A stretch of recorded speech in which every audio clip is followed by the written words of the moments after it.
my back.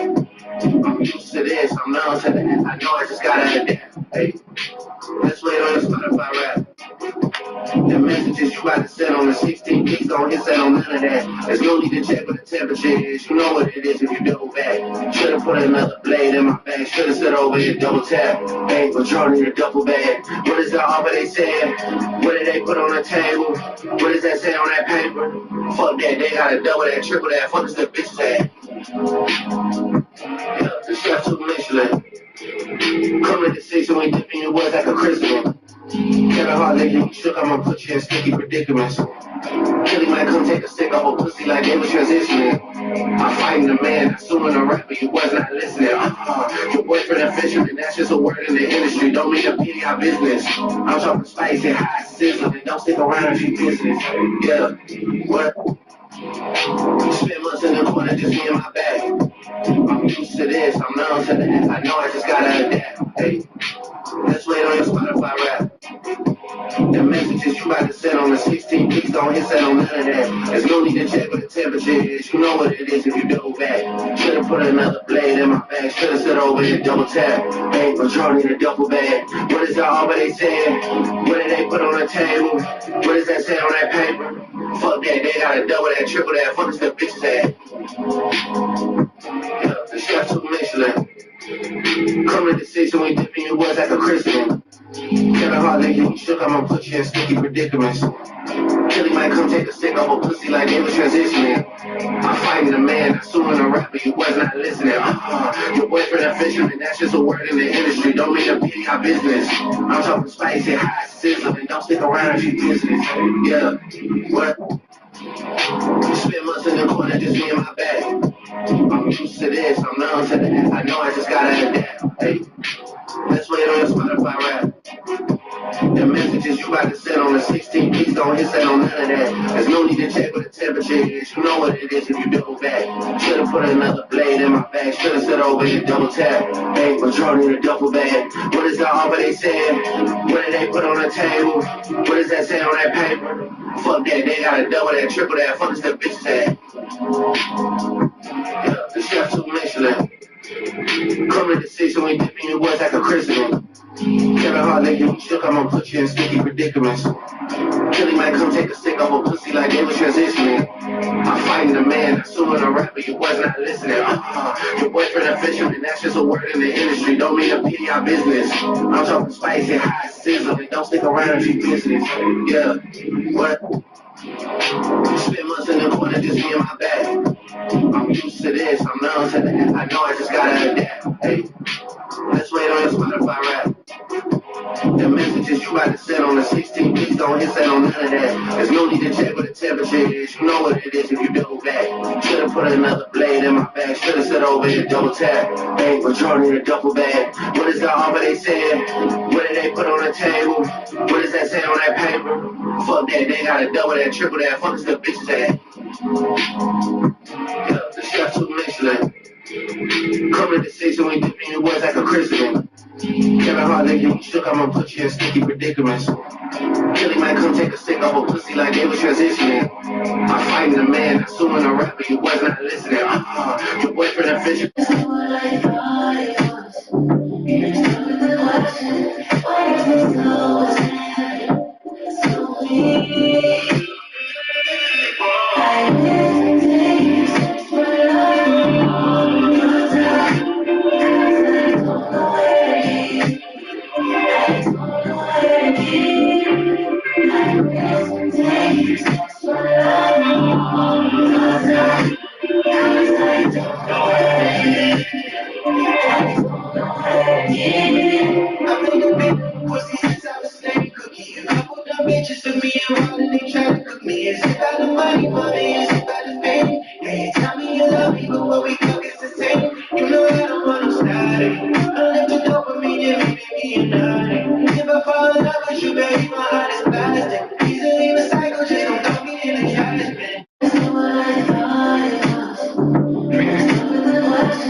united. If I fall in love with you, baby, my heart is plastic. Easily recycled, just don't throw me in the trash bin. That's not what I thought it was. And I start with the question, why is it so sad? So me, I hesitate to search for love. Cause I don't know where to keep. I don't know where to keep. That's not what I thought it was. And I start with the question, why is it so sad? So me, I hesitate to search for love. Cause I don't know where to keep. I don't know where to keep. I hesitate to search for love. Cause I don't know where to keep. I don't know where to keep. I've been a big pussy since I was slave cookie. A couple of bitches took me around and they tried to cook me. Is it about the money, mommy? Is it about the fame? Hey, you tell me you love me, but what we talk is the same. You know I don't want to static. I live the dopamine and baby, you're not. If I fall in love with you, baby, my heart is plastic. Easily recycled, just don't throw me in the trash bin. That's not what I thought it was. And I start with the question, why is it so sad? So me,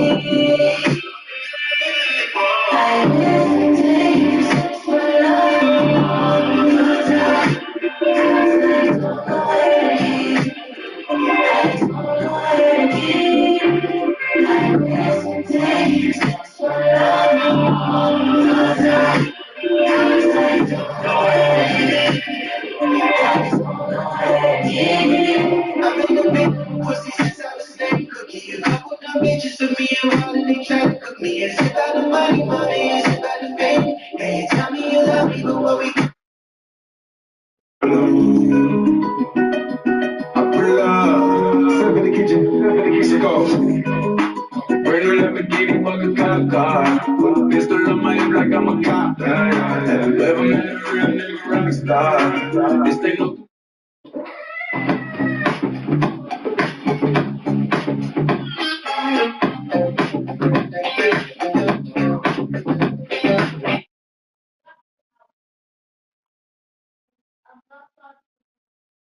Now on Uber Eats, get 30% off all your game day favorites from Dollar General.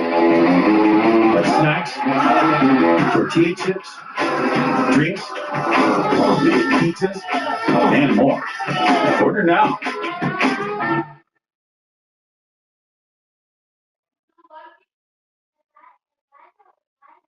Jaylen Brown traded to the Philadelphia 76ers for Paul George. You know, I saw someone say, "Oh man, this is just about an even swap." And no disrespect to Paul George, but this isn't an even swap. Fucking Paul George. Fucking Paul George. Stick ass, stupid ass, fat ass, little ass leprechaun. Why the fuck would you trade Jaylen Brown? Are you serious? I don't even know no more curse words to use with you. Hello, everybody, and welcome back to the channel. Well, the Jaylen Brown trade is still, some ripple effects going on. I mean, Philadelphia has obviously gotten a lot better. And one Draymond Green was actually talking about the trade and the implications, and some people even thinking, Boston, they've been doing their best in the media trying to sell as though Jaylen Brown was the seventh best player and this, that, and the third. Take a look. Jaylen Brown traded to the Philadelphia 76ers for Paul George, 2 first-round picks, a pick swap, and 2 second-round picks. And, I saw someone say, "Oh man, this is just about an even swap."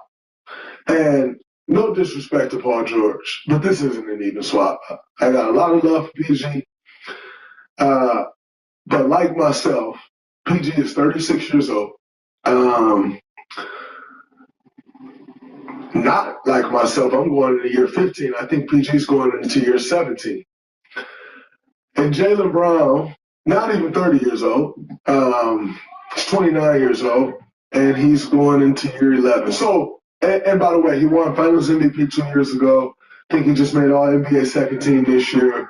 Was arguably, controversially, possibly could have been a first team performer, but the Bulls are what they are. So it's not an even swap. Like when you're talking just player for player, it's not. And I don't think, that's no shot at PG. I don't think Paul George would say at this point in his career, him and Jaylen Brown are an even swap. So when I look at sports media and I see people saying that, either one, you're not smart, or two, you're trying to lessen the value of Jaylen Brown. You're trying to make it out as if Jaylen Brown isn't Jaylen Brown. And I just think that's bullshit. Again, no disrespect to PG. PG is a first ballot Hall of Famer, all of that.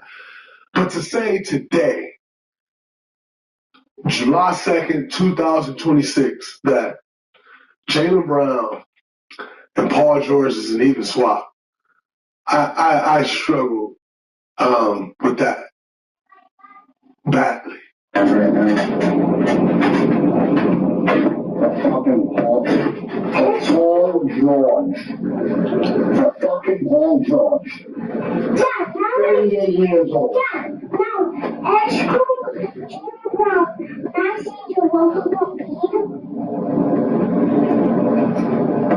Let's roll up. I don't want to talk. I haven't talked to this kid in fucking 4 years, and he's calling me. Ray. That's right. Go fuck yourself, Ray. Fuck you. Oh, man.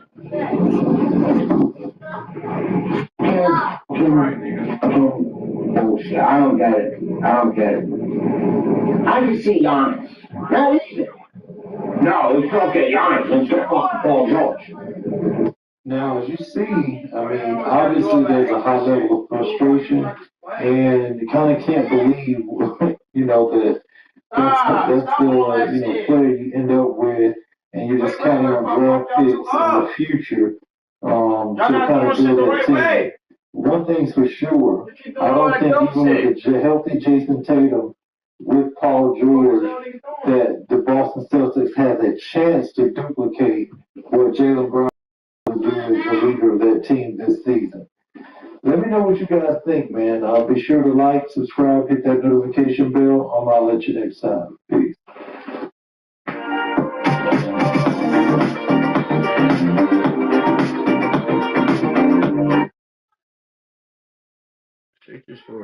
Jaylen Brown traded to the Philadelphia 76ers for Paul George. I saw someone say, "Oh man, this is just about an even swap."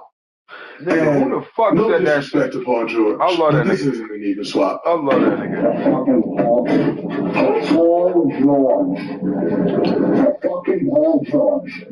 Stink ass, stupid ass, fat ass, little ass leprechaun.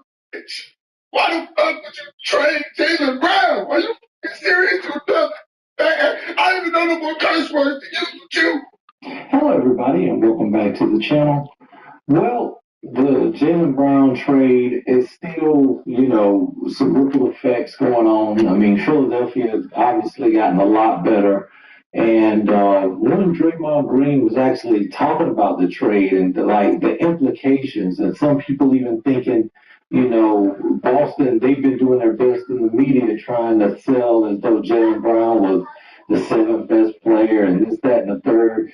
Take a look. Jaylen Brown traded to the Philadelphia 76ers for Paul George, 2 first-round picks, a pick swap, and 2 second-round picks.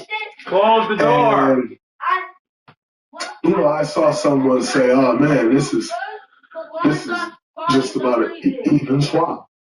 And no disrespect to Paul George, but this isn't an even swap. I got a lot of love for PG. But like myself, PG is 36 years old. Not like myself. Bro, how the fuck did I get to the Chicago Bulls? Year 17. And when did I press A? And Jaylen Brown, not even 30 years old. He's 29 years old, and he's going into year 11. So And by the way, he won Finals MVP 2 years ago. I think he just made All NBA second team this year.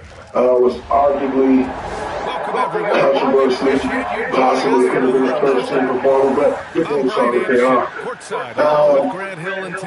So it's not any slop, like when we're talking just player for player. It's not. And I don't think, that's no shot at PG. I don't think Paul George would say at this point in his career, him and Jalen Brown are the slop. So when I look at sports media and I see people saying that, either one, you're not smart, or two, you're trying to lessen the value of Jalen Brown. You're trying to make it out as the Jalen Brown is the Jalen Brown. And I just think that's bullshit. Again, no disrespect to Eugene. Eugene is the first ballot Hall of Famer, all of that. But to say today, July 2nd, 2026, James Brown and Paul George is a league squad. I struggle with that.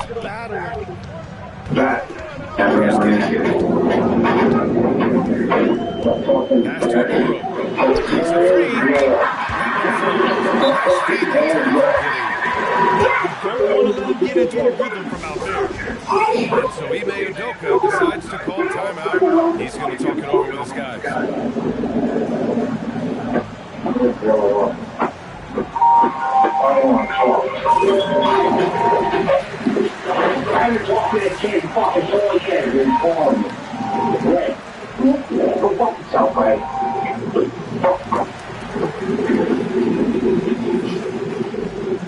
Oh, man.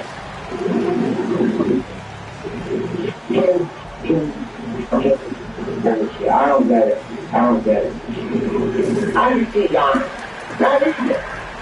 No, it's no get Giannis. Let's get fucking falls off. I mean, obviously there's a high level of frustration, and kind of can't believe, that that's the, player you end up with it, and you're just telling them draft picks in the future, to kind of do that thing. One thing's for sure, I don't think you know the healthy Jason Tatum with Paul George that the Boston Celtics have a chance to duplicate what Jalen Brown did to do with the leader of that team this season. Let me know what you guys think, man. I'll be sure to like, subscribe to the notification bell, and I'll let you next time. The game isn't over yet, but Gary just got paid with Bet365 early payout when his team went up 2 goals. Now, Gary can't stop celebrating. SmackDown where you got Nba2k in the ring with Cookie Blade. They're talking a whole bunch. There ends up being a #1 contender match here on Raw. This coming Raw, July 6th. Now, I'm very interested in the outcome of what happens on Raw. Probably, there's a lot of different options that we can go into for what could be set up for SummerSlam. So on SmackDown, you have Nba2k come out and do a big celebration. Nobody comes out. They start talking, and Cody could basically say congratulations. I like that Sammy in this whole segment. He didn't really leave Cody and tell him to knock all this shit off, or forget all the stuff that he Cody, like tell him to midfield. Jay Uso then comes down, and he gets involved in all this guys. Jay congratulates Sammy for getting the belt, but Jay talks about how he would get that title and bring it back to the family and bring it back to the world.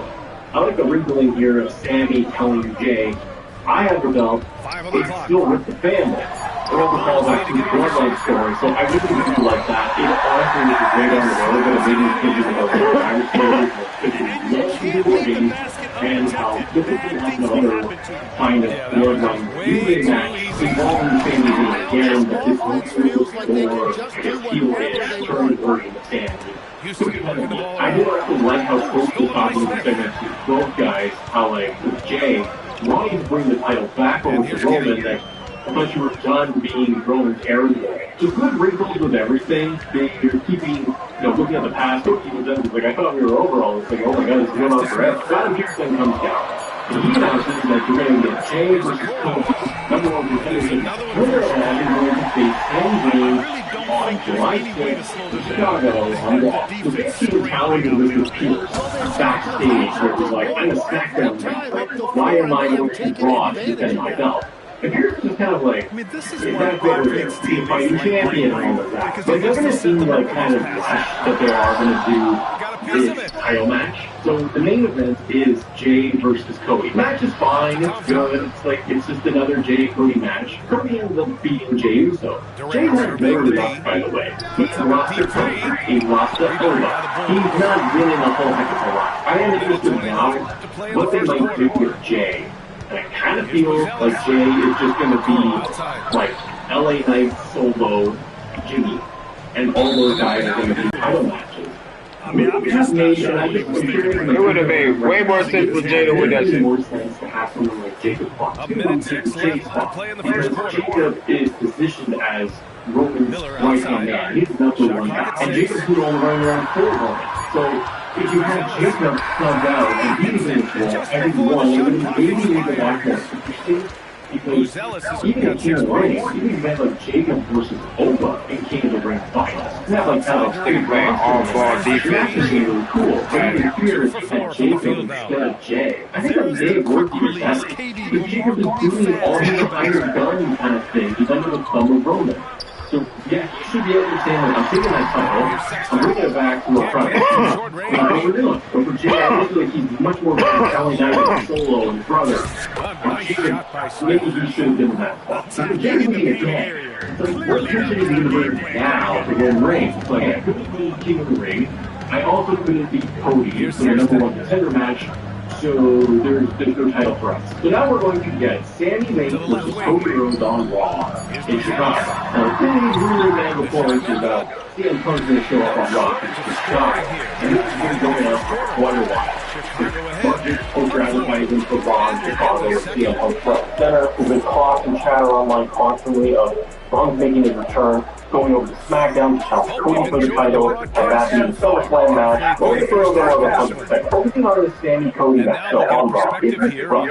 I ask you, is it exactly what you thought was going to happen? Was it going to fast forward this title reign? It's going to end super quick, and it's not going to mean a thing. Is this rush because they're just trying to get to Punk Cody somehow, someway? If Cody wins the title from Sami on Raw, was it really worth putting the belt on Sami for one reason? Like, he let Empire had a short title reign, but at least he had something.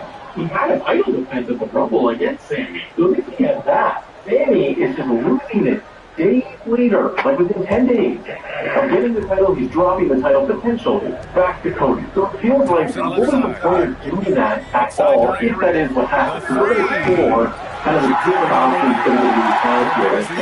Sami, Cody, and Punk. It's not just Cody retaining that night champion. And then nothing changes. You could have done that, and then you still could have done a rematch of Sami and Cody. Now, if this is all because from the Punk, them wanting to get Punk in Chicago, or Punk wanting to come back in Chicago, and it's only a Raw day happening, and they're going to do it there, despite him wanting to go over, having to go over to the Cody and SummerSlam program. If it's all just to get the Punk being in Chicago to return, did you need Cody to lose the belt? Could he have not just shown up on Raw? Or just to say, I'm going to have an open challenge, or just start doing the promo for 5 seconds only to get interrupted by Punk? You didn't need Cody on the show. You could have, and again, we don't know how it's going to shake up on Raw until it happens, but what I'm saying is that you need to go through the whole process of getting Sami the belt, or if you drop the belt and look for what, a 1-week pop in Saudi Arabia, to give Sami back moment with the belt. That was like a complete waste to me when you hear how opportunities to tell really unique stories of Sami as champion. And so if Cody was your main champ, you get to Raw, Punk doesn't need to show up. You could just have Punk do his return on Raw. He could just walk into the ring, do his normal promo, have a contract in his hand, and just like SmackDown. And he's like, I'm here to announce, like, hey, sorry guys, but this is my last time on Raw. I'll be on SmackDown. See ya. And then even Cody could come out and confront Punk about this. Be like, what are you doing? Why aren't you going to SmackDown? Well, I'm coming for you. And boom, there's your SummerSlam program. But here's the question to you.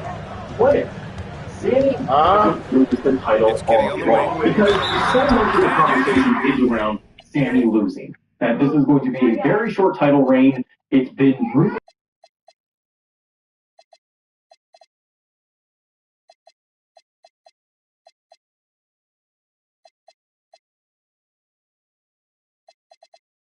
to have Punk show up during the match and cost Cody the victory, directly or indirectly. Sammy Your ass doing all that shit, your ass trash, boy. You're not even playing defense, boy. Your ass shitty as hell. Balance from Kenny. Punk ended up costing him the title. You got a couple of weeks to build that thing. There's your kind of logic behind it. And off you go. Where's Sammy with title? I don't know. There it is.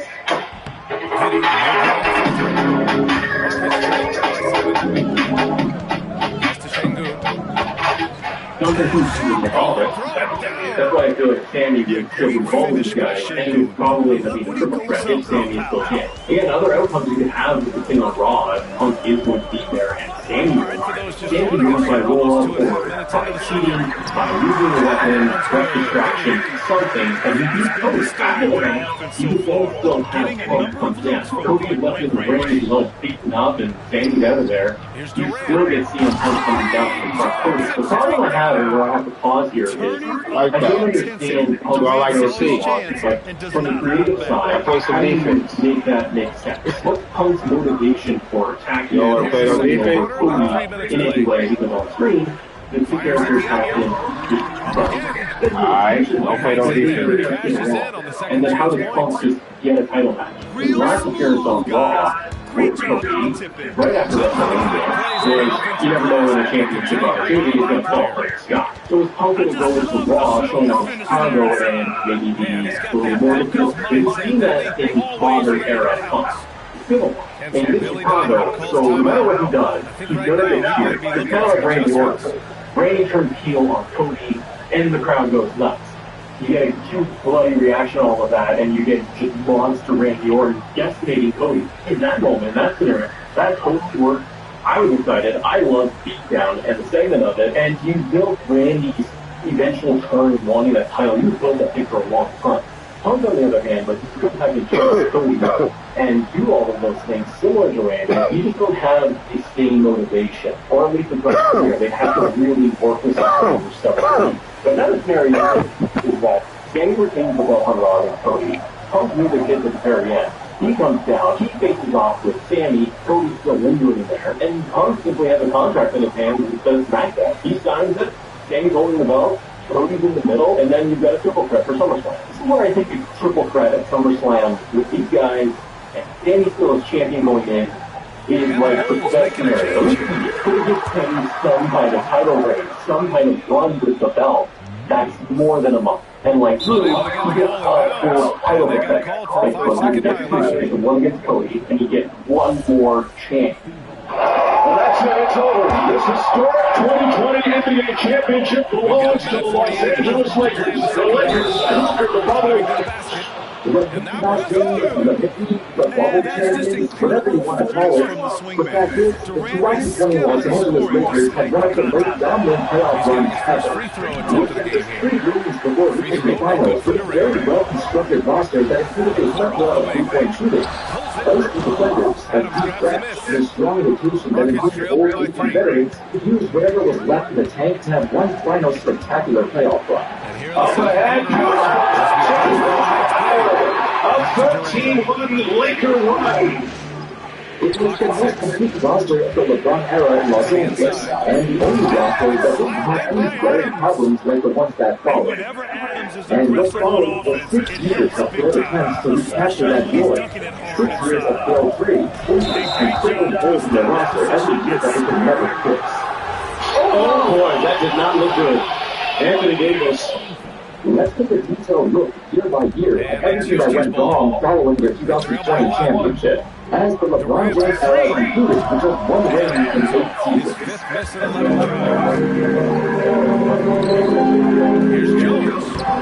Takes the assist and lays it in. Nice setup. Jones has got 5 In points. a season where the Lakers looked to repeat and defend their title, there were several major injuries. For one, the team lost a handful of veterans that played a major role in their previous championship, which included James Green, Rajon Rondo, and Dwight Howard. from this victory parade. Here we go, one-on-one. It was featured in different parts of the season, too. It played only 27 games Outside together. Durant. And it resulted in a very early playoff exit in the first round, as the team slipped down the standings. The thing is, this was seen as a transitional period for the Lakers, and they looked to make a big splash in 2021 offseason. Perhaps they didn't need to do that, though. Maybe they could have just tried to stay healthy and run it back, because in the game Davis and LeBron played, they had a net rating of plus 11 on the court at the same time. One of the best of any duos in the league. 11 points in the quarter. He's on That fire. was the biggest obstacle, not the actual roster itself. Right after The this. Lakers could have very well kept the same team intact and try again. But as you know, that's not how the Lakers operate. When they see a chance to make a big splash in the offseason, We've you got know they second half will. action for you, and if the next couple of quarters are similar to the first, this Throughout one the could go Lakers' down story to the history, last there is possession. one formula that almost Chicago never trailing fails when the here. franchise has encountered hard times. Recruit another superstar. That's to Giddy. For a team that already boasted LeBron James and Anthony Davis, this group of superstars have to recover after the title defense in 2020-21 fell both age short. And sometimes So the in the defenders offseason, the forget how Lakers tough really didn't Giddy need to is. make any drastic changes. It was surrounded by rumors of a potential acquisition that dominated the headlines. Russell Westbrook, LeBron, AD, and the Lakers brass met with him several times. I'm now concerned about this. Wasting no time. Westbrook shot that one, he got lined up. Get it back. Outside Durant. How many guys can we buy? 10? Present 200. 300? Nothing. We can't keep on everyone's invited. Just click the link and join the epic watch party group. Watch how Durant disrupts the defense with the pick and roll, creating an opening for himself. To the middle.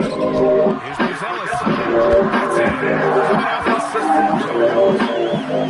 Buzelis has got 8. A great move. I mean, the defense has no response. While getting a high percentage right out of the For one, Westbrook, we all knew he was great in his time, but he was well past his prime. He had a great year with the Wizards and averaged yet another triple-double. He had such an incredibly high usage rate and was basically a glorified floor leader. Not a player you can just insert into a team and immediately expect him to be a contender. The chemistry and fit was super important, and Westbrook just wasn't it. The days of him being a tier 1 superstar were over, and on a team that basically got a decent amount of depth together, the commitment to the culture of contagious overall really hurt them. Their best three-point shooter and a phenomenal perimeter defender. They also lost Alex Caruso in the same summer, but two of their best defenders, who constantly hounded and harassed their opponents on the perimeter. So no surprise their defense dropped off massively after losing. The 2021-22 season spawned plenty of other problems outside of Westbrook, but he became the most statistically frustrating player the fans have witnessed in a long time. In a single season with a single team, Westbrook's reputation went down the gutter. What I'm disappointed with Westbrook is I thought he was going to come with all this energy. We haven't seen a lot of that. I mean, you know it's bad when you even see your kids get called Westbrook by their friends. And my family has reached a point to where it's really weighing on them. But the roots of their struggles stem from Frank Vogel's inability to integrate them into the offense. In the previous year, Davis missed half the season, but the Lakers were still the #1 ranked defense in the league. Yet immediately following the Westbrook trade, they dropped to 21st in the league. Over the summer, they also added Malik Monk to the backcourt and a 37-year-old Carmelo Anthony. He also played significant minutes. Essentially, they added a bunch of negative defenders into their rotation. When you combine that with an offense led by a past his prime Westbrook, it was an ugly season where they finished bottom 10 in both offense and defense. But funny thing is, Westbrook was actually the only player in their starting lineup who remained healthy for almost the entire season, appearing in 78 games. To the dismay of Lakers fans. I'm sure they'd rather him sit on the bench. The injury problems for both LeBron and Davis persisted, especially Davis. It seemed like every time he fell, the shot was going to be out for another game. But there's a reason that this man Anthony Davis stuck around for so long. Ever since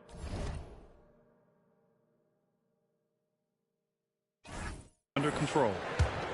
Well, the defense needs to be better there. They gave way too much space. to the wing on the left. Here's Buzelis. Give him 8. Down to 5 on the shot clock. Back to Giddey. And there's the shot clock violation. Couldn't get the shot off in time.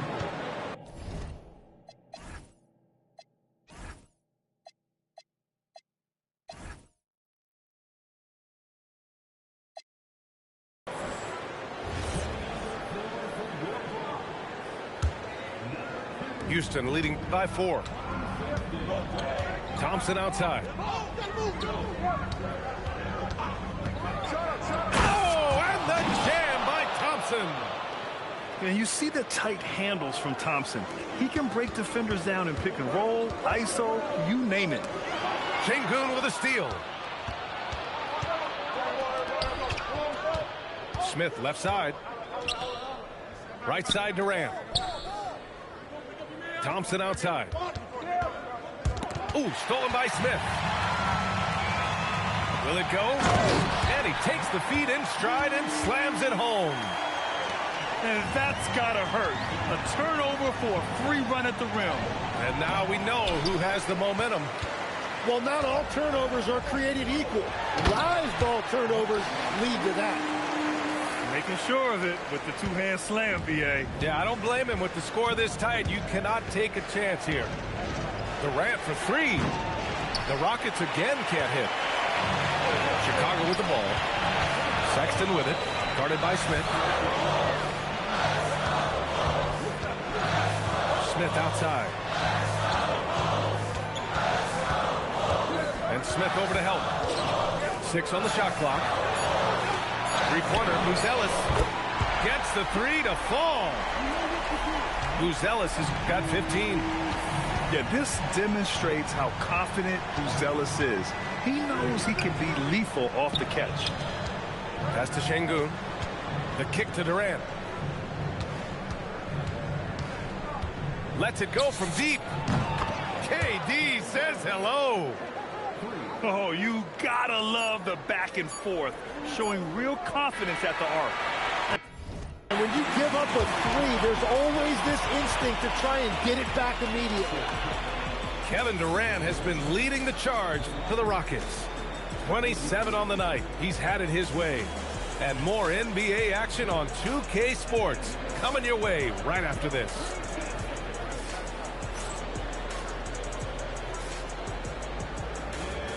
Man, I know I speak for all of us when I say I can't wait to see what kind of finish awaits us here in the 4th quarter.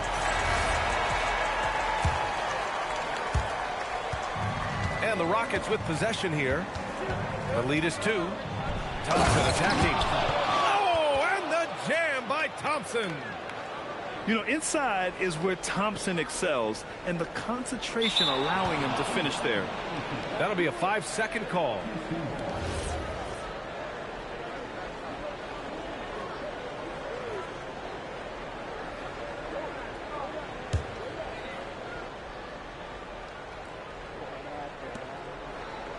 Durant for 3.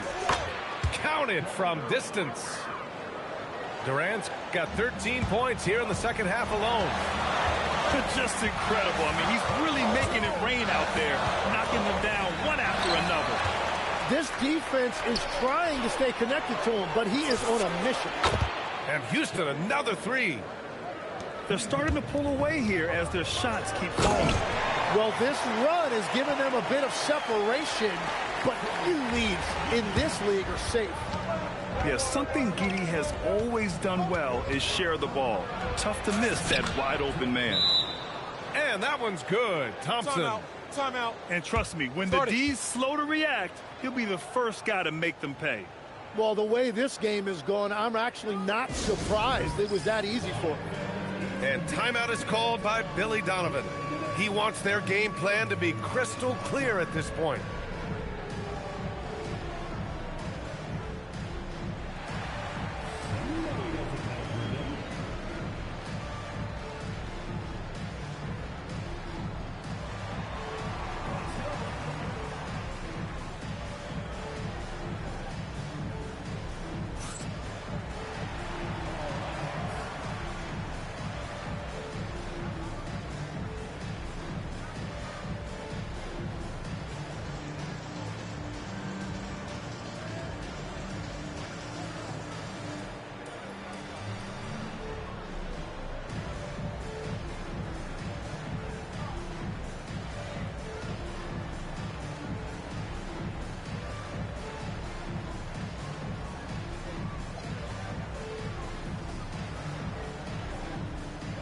go to the Utah Jazz, and in return received 3 role players to fill in the flaws of their roster. Jared Vanderbilt was a long, athletic lead player who moved his feet very well and provided a massive defensive was saying to the team. And he was adamant that they needed to tighten up that team. That lack of communication at that end has led to breakdown. Why don't we shoot those kind of easy buckets instead of getting frustrated, guys? As always, Elliot, thank you. Oh, what great action we've seen tonight. Hard to imagine. It wasn't just a Westbrook trade that moved the team. Also, at the trade deadline, they acquired Luka Hachimura from the Washington Wizards, and they didn't do much together. Most importantly, the departure of Westbrook coincided with the emergence of a new young player, Austin Reeves. After the trade, Reeves saw his touches and playing time skyrocket. In the post-All-Star break, he averaged over 22 points a game on absurd shooting splits, and played at a level nobody thought his undrafted second-year team was capable of doing. The Rangers of Westbrook presented more opportunities to other players, and it made things much more well-rounded than before. For example, through All-Star break, the Lakers had a net rating of plus 5.0, and this was fifth in the entire league during that span, and a hopeful sign of better things to come. While they did enter the playoffs of a year 7 seed or less, they had the most second 7 seed in history. This team was much better compared to the start of the season, and the results speak for themselves. The 2023 Lakers reached the Western Conference Finals. The players they've gone since their championship run back in 2020. They culminated with an unfortunate sweep by the Denver Nuggets, but for the first time in years, the outlook of this team was more hopeful than ever. LeBron himself stated how proud he was, how exceptional this entire team was in bouncing back. Even with its successful years, the question still remains how the Lakers can continue to build upon this. They were still knee-deep into the luxury task, so there was little room to negotiate. But then they were met with the biggest obstacle at the worst time possible. It was around 2023 when the NBA announced a new second apron luxury tax threshold, where if the team stepped above that line, the consequences would be so substantial that even a team like the Lakers was scared of. But this announcement came at a bad time, and so many teams were desperately shedding off salary to get below that line. When I got a pay cut, Dave helped me get cash, up to $500 in 5 minutes or less. I definitely used it. It probably impacted the Celtics and Nuggets the most, who won the championship in 2024 and 2023 respectively. And the new second apron made it difficult for them to keep their roster intact or keep improving it. The same implications happened to the Lakers, because in the year they were supposed to make another big move, it all fell apart. Anyway, in the summer of 2023, seeing the team make tremendous progress after the Westbrook trade, they could only make smaller moves. So they opted to keep the players who helped them get that far, including the signing of Austin Reeves, Luka Hachimura, and D'Angelo Russell. All of them took fairly reasonable deals, with additional team-friendly deals in free agency to acquire Jackson Hayes and Torian Prince, and a very cheap contract for Christian Wood, a guy who averaged 20 and 10 a few years prior. It was a very low-risk, high-reward move. Unfortunately, there was also the James Gibson deal. That was the only deal that was a huge overpay. 3 years, $34 million. He had a great playoff run in Miami, and his entire contract was based on that alone. So, unsurprisingly, he wasn't worth that. Also, he was in there the whole season anyway, so he provided nothing of value at all. With all these new players and their new core solidified, the Lakers accumulated a total payroll of nearly $182 million. For reference, the second apron tax line was set at $182.8 million, so they strategically reached as high as possible to meet it without crossing over the line. In the minds of Rob Pelinka and the Lakers ownership, they didn't view this team as a championship contender. At least they didn't have enough faith in going beyond the second apron like other teams. And that's why they avoided actively spending too much, and did not want to fully commit to investing in this roster. However, the 2023-24 season was more hopeful than ever.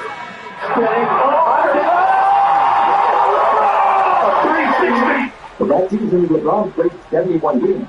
Anthony Davis played 76 games, both with the highest number of games they played in their time on the Lakers. Of course, they still had injuries to some other role players, but the fact that these duo remained healthy the whole season, there's no more excuse to point to for the Lakers' failures. But they even won the in-season tournament, the first ever NBA cup. Not like it means anything, but they made the vibes better. Despite all the efforts on getting new role players to build around LeBron, almost all of them underperformed. Specifically, Christian Wood was horrible. Probably the worst defensive big man in the league. He played such low IQ basketball and couldn't stay on the court. Further, Drew Christian and Cam Reddish all had such little impact to the injuries. So when LeBron and AD got healthy, their role players became shifted. Even D'Angelo Russell, who on his productive years could look at the box score, but much like Christian Wood, he had such a bad grasp for the game. He was very little alone as to what was going on. There's a reason. If you watch their games that year, LeBron would frequently be exasperated by his dumb mistakes. His actual play was significantly worse than the stats indicated. The team basically fell apart by the end of the year. And once again, they reached the playoffs as a lower seed. And once again, they got knocked out by the Nuggets, this time in 5 games. This is a series that seemed more competitive than the actual results. The Lakers played double-digit leads in all 5 games, but their Lakers execution was far inferior, as there is a next-level tier of the Nuggets that the Lakers simply did not match. We've got a 9-second difference between LeBron the shot and clock AD and game popped off clock. in every game, but there was no support to help them by the fourth quarter when they ran out of gas. Still, the first-round loss is not what they expected after a run to the conference finals the year prior, and this led to a summer of questions. Is it still possible to win another title with this duo? Because they were still playing as great as ever, but under these new salary cap regulations, they finally diminished the team's abilities to make changes. That question was answered pretty quickly, though. It turns out Rob Pelinka believes no, it was not possible anymore to win that. Houston takes this one by a big margin. Luka Doncic headed to the Lakers. Anthony Davis headed to the Mavericks in a seismic trade that shakes up the reigning Western Conference champion Mavs. In a trade that will go down in history as the biggest robbery in sports, the Lakers acquired Luka Doncic, the Mavs franchise player and a perennial first-team All-NBA superstar, in exchange for Anthony Davis. Pelinka played Nico Harrison like a fiddle, and the concerns of the Lakers' future became solved in a single trade. At least temporarily, it did. The arrival of Luka Doncic marked the beginning of a new era in Los Angeles, but it also signaled the dwindling end of LeBron's time there as well.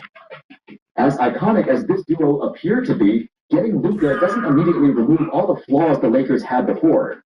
They still had a lot of work to do to fill in the holes in their roster and find competent supporting players to truly become a contender. So when you build around two high-usage, heliocentric superstars like LeBron and Luka, it's mandatory to have a strong supporting cast, a center with great hands to run pick and rolls with, a plethora of long athletic defenders to cover their deficiencies. Yet the Lakers lacked all of this. While the Luka trade was indeed the greatest heist of the modern era, the team itself did not have enough time to fix the rest of their issues. So by the time the 2025 playoffs began, they got folded by the Timberwolves, despite technically being the favorites to advance. Like, it wasn't even close, and the Wolves relentlessly attacked every weakness they had.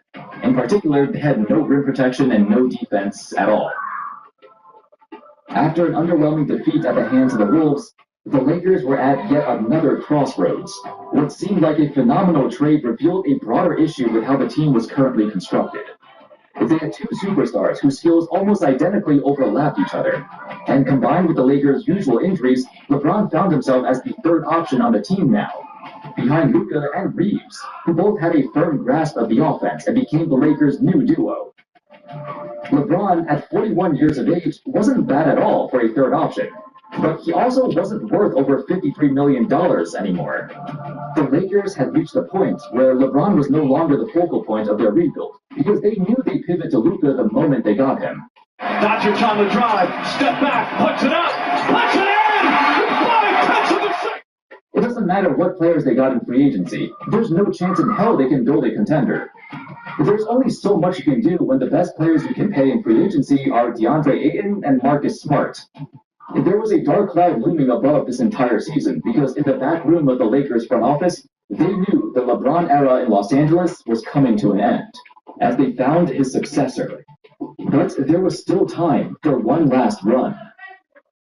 With Luka's injury towards the end of the year and Reeves still making a very slow recovery from his own injury, all eyes were on the chosen one once again. James slaps it over to Kennard. Lakers are down by 3 for the tie. It's yours. LeBron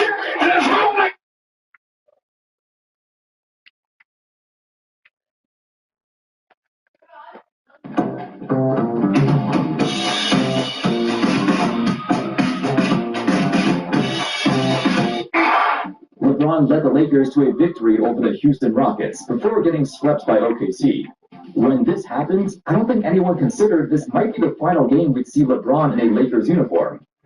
He did give the indication he wanted to retire in Los Angeles, but if you look at the direction the Lakers wanted to go, he wasn't in the picture anymore.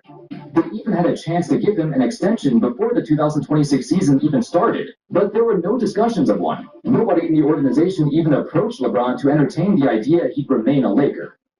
Several weeks before the draft, LeBron's agent Rich Paul even said there was an 80% chance LeBron would remain a Laker. But that quickly dwindled as the Lakers gave no inkling of wanting to discuss a new deal. In fact, they didn't even meet with LeBron at all. They just waited until his contract expired and let him leave without any further negotiations.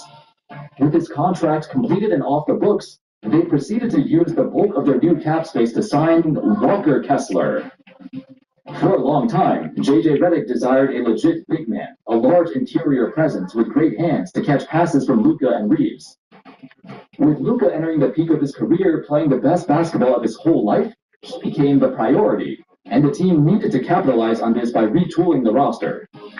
Keep in mind, the Lakers never did have a fully healthy season, with LeBron, Luka, and Reeves all playing together. They only appeared in 29 games together in the 2025-26 season. But at this point, injuries are a feature of the Lakers. You can't expect everyone to stay healthy, as LeBron's twilight years have been riddled with them as his body slowly breaks down. Nevertheless, time doesn't wait, and they need to take advantage of the best years of Luka's prime. And so, the LeBron James era of Los Angeles ended in the most nonchalant fashion, with a decision to let him walk away in free agency.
Is in limbo right now. And then you have LeBron James, even though I do believe that both parties wanted to mutually part ways.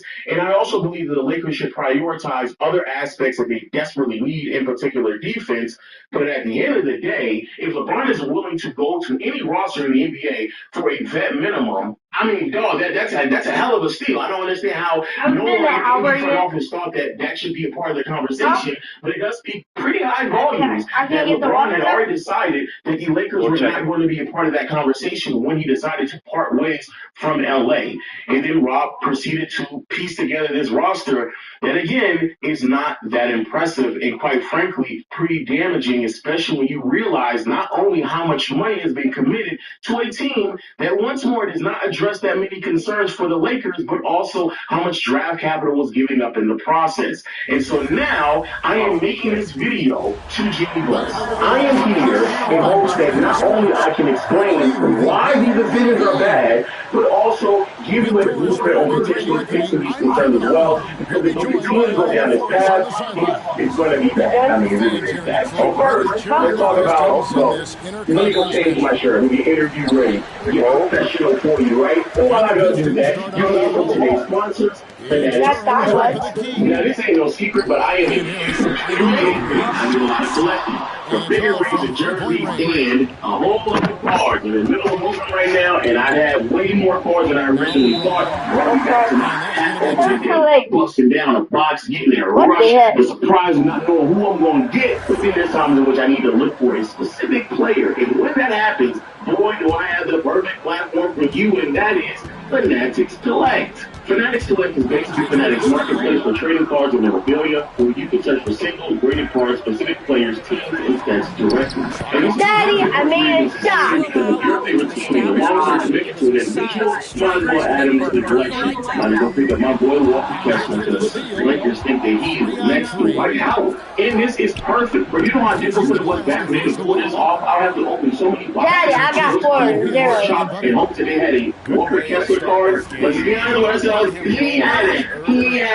And so now that we have a platform with a bunch of collectors and makes all this process so seamlessly easy. Dang! I just keep getting the ball. Where you can secure your cards and easily sell them later if you want to. And then you have fan cash. It's basically you can have a store. Every dollar is a dollar you can use for your cards, jerseys, or other gear on Fanatics. So if you need some interviews, make sure you can read the description and thank you to Fanatics Collect for sponsoring the show. Hey! Get together and celebrate each other and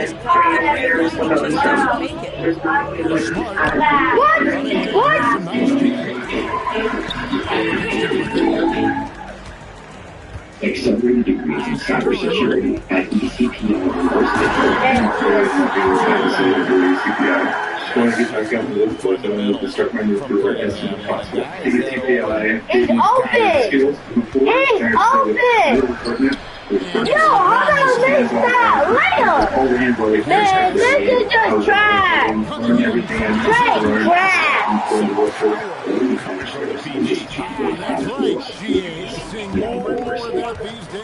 And so, Miss Bus, I am now ready. Let's first talk about what exactly we have going into Washington. Yo, this is just cool!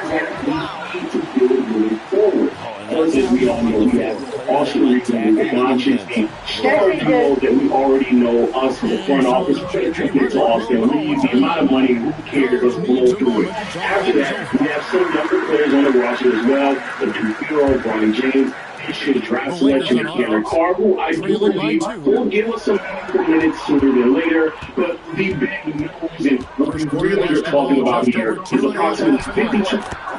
Oh my shit, how did I miss Just that? outstanding distribution from Marcus Smart, keeping his eyes peeled $1 million in cap space as well as 4 first-round picks.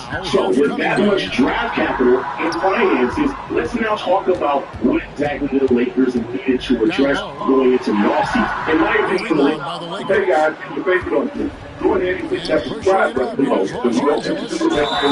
Yeah, bro! Bro, how did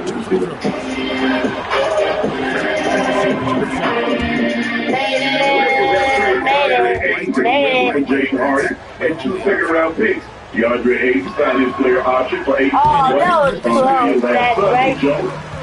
Another name from the light right LA. That was a 3-pointer. They're not playing up to the potential. All he can do is layup. The light could get too bright for him in LA.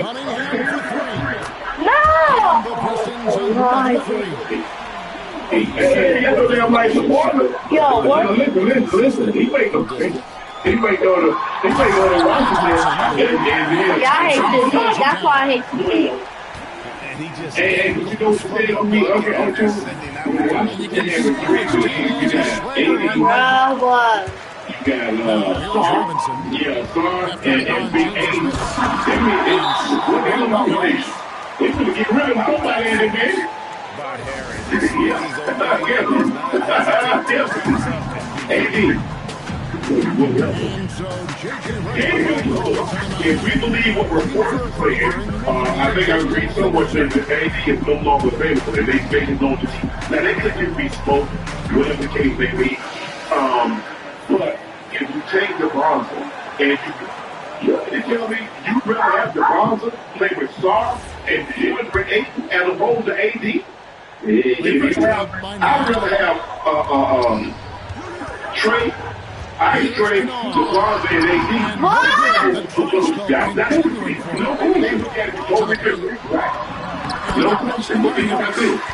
Have an AD putting command $150 million.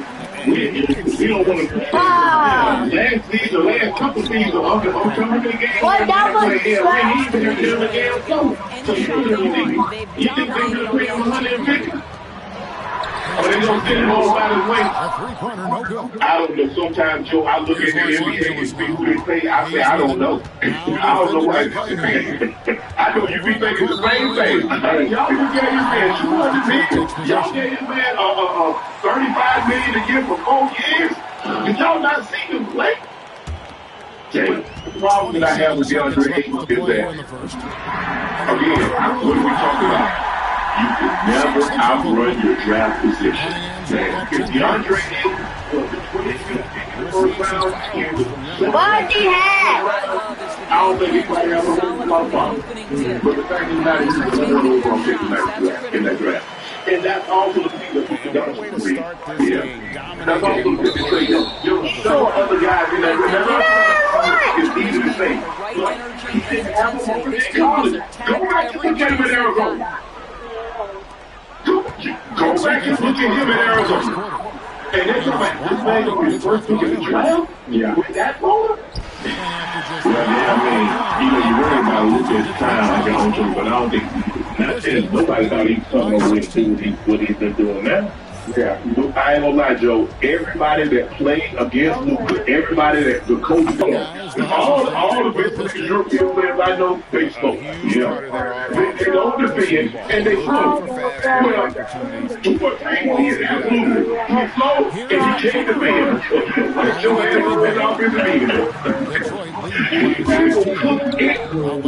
what got me? I was convinced, Joe.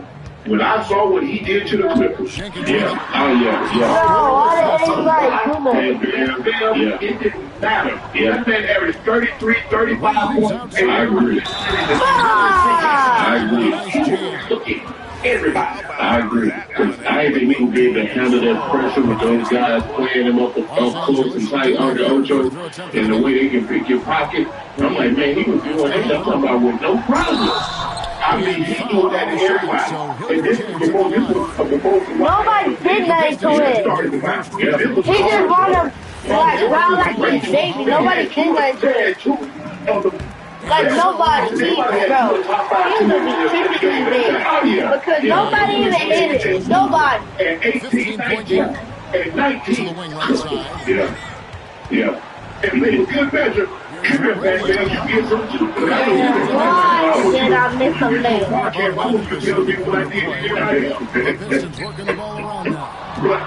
DeAndre Ayton, what do you get that out? And everybody say, and they hit that break thing.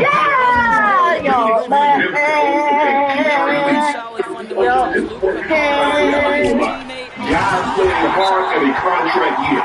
Have he turned the corner or is he a contract year and then give the work to work back in? You can't afford to sleepwalk. What's going on? Hey, anybody support me? Or surrounding area? Or y'all please with the effort to the other 88? Nah. Hey. Y'all had it for a couple years. With the effort, I already know the connection. Hell no. And you might be the only guy that make a nation won't work the fraud. Hey, Portland. What the heck? He stole the ball! To Cunningham.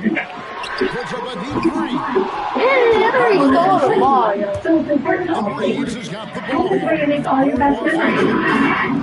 that one's hey!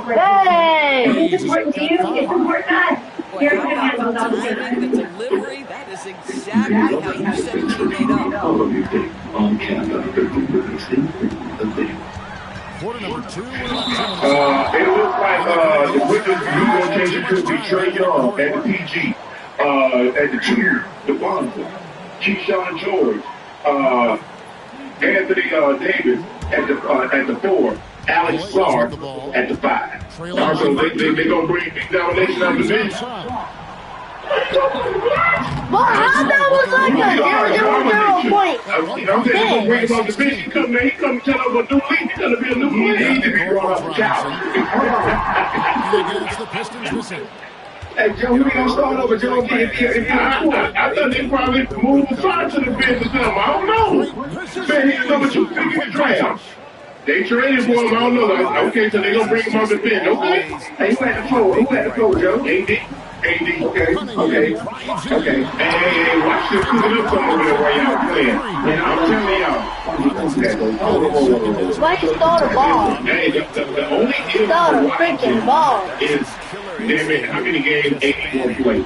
If 80 get them people 50 games, Uncle Ocho, bro, that was they're like going to be in good shape. Lock in on the moment and play They go out on top of around the league, sources, Faith, Washington, Bill, and playing 8 alongside Anthony Davis and Alex Sarr at times. How that like a 0.1%, yo? What? At 50.2 rebounds per game.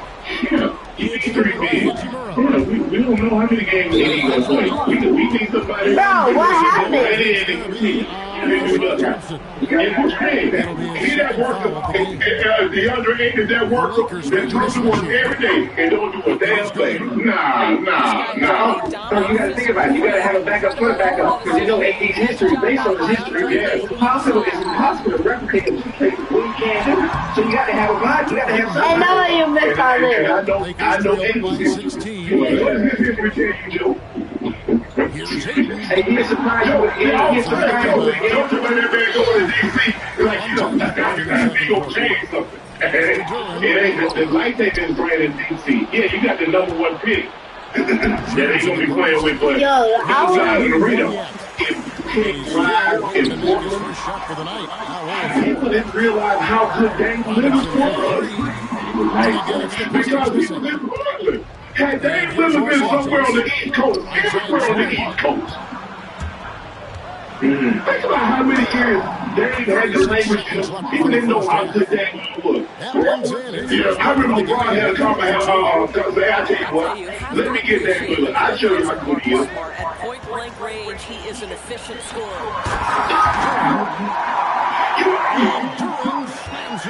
Clyde Drexler was literally the best 2 guard in the NBA. And ain't nobody can talk. Ain't nobody can do it. It's hard when you play in the Jordan era. What's the point is that you get hey, no way. Unless you get to Western Conference Finals. Right. You like that. Right. So DeAndre Ayton should have been killed. Yo, what? Lesson learned. He had to go through a little something. Okay, Ocho. He gonna be a different player in DC. Watch. Boy, if Joe's the general manager, I didn't mean he would be on my game. Hey, a year, he'll be right back here on nightcap. I give him a good year, Chad, and he'll be right back here. He'll be right back here on nightcap. Hey, listen. I like Washington team though. I do. I really do. I really like their team. I know Trey is gonna be determined to show that he's still elite. Yeah. Hopefully AD comes in with that same mindset. And you know AJ finna go for rookie of the year. He finna show he's the best rookie out there. So I just think they got all the pieces, bro. Now they gotta find a way to put it together. Yeah, I mean, what I for Dame Lillard, who's this guy from Weaver State? Because he came out the 80s. Absolutely. I'm like, man, who's this kid? Y'all tell me a little bit. I'll try to score one more point and then get off the game. 2 for 2 in the game at the line. The dude shooting the ball. I'll score one more point down getting off the game. Yeah. Then you might, it's important because, Portland. lead as the buzzer Game. I've seen Dame play summer league. I'm sorry, guys. My brother want to play the game. I'm sorry. I'm talking about, I'm watching him in the summer league. I'm like, damn, who's that? I'm like, oh, from Weaver State, 6 feet. That's what that's for me. I'm talking about giving them anything I got. I was like, damn. But see, when you don't show it a lot, but Dame got bounced. Oh, what? Got bounced. He was in dunk contest once before.